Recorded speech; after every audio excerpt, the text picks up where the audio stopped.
சிவகங்கை அருள்மிகு சுந்தரராஜ பெருமாள் திருக்கோவிலில் வைகாசி மாத பெரிய திருவடியான கருடாழ்வாருக்கு சிறப்பு அபிஷேக ஆராதனை நடைபெற்றது.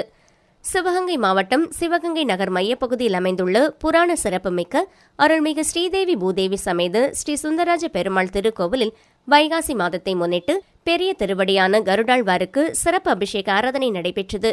இக்கோவிலில் மூலவர் சன்னதி முன்பு பிரம்மாண்டமாக நின்ற நிலையில் கருடாழ்வார் அருள்பாலிக்கிறார். முன்னதாக மூலவர் பெருமாள் தாயாருக்கு சிறப்பு பூஜை நடைபெற்றது. தொடர்ந்து பெரிய திருவடியான கருடாழ்வாருக்கு திருமஞ்சன பொடி, மஞ்சள், பால், தயிர், பஞ்சாமிர்தம், சந்தனம், பன்னீர் உள்ளிட்ட பல வகையான நறுமண திரவியங்கள் கொண்டு சிறப்பு அபிஷேகங்கள் நடைபெற்றன.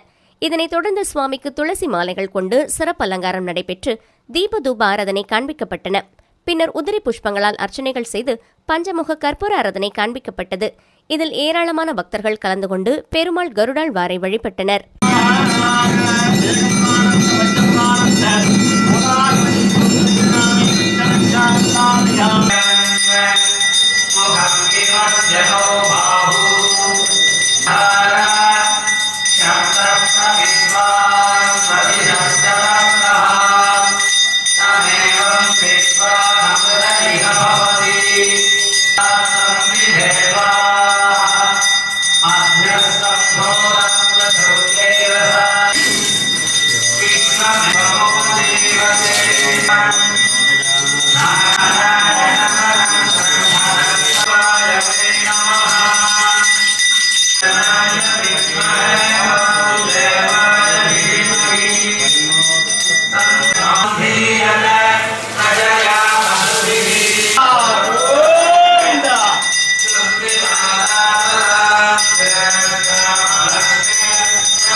पुनर्पुष्याणकीर्तने मित्रराजोदायकस्य मेघणानां वयोदीकानां षट्यप्तपूर्ति भीमररसान्ति सदाभिषेक कनकाभिषेक संवस्त्राभिषेक अनुग्रह प्रसादा सिद्ध्यर्थं श्रीदेवी भूदेव समेत கேவல்யங்களை கொல்லாமல் போகாது இற்றை பறிகொள்வான் அன்றுதான் கோவிந்தா எற்றைக்கும் ஏழே புரவிக்கும் உந்தன்னோடு உற்றோமேயாம் உமக்கே நாம் செய்வோம் மற்ற காமங்கள் மாற்றேலோ ரெம்பாவாய் வங்க கடல் கடந்த மாதவனே கேசவனே திங்கள் திருமுகத்து செயலையான் சென்றிரஞ்சி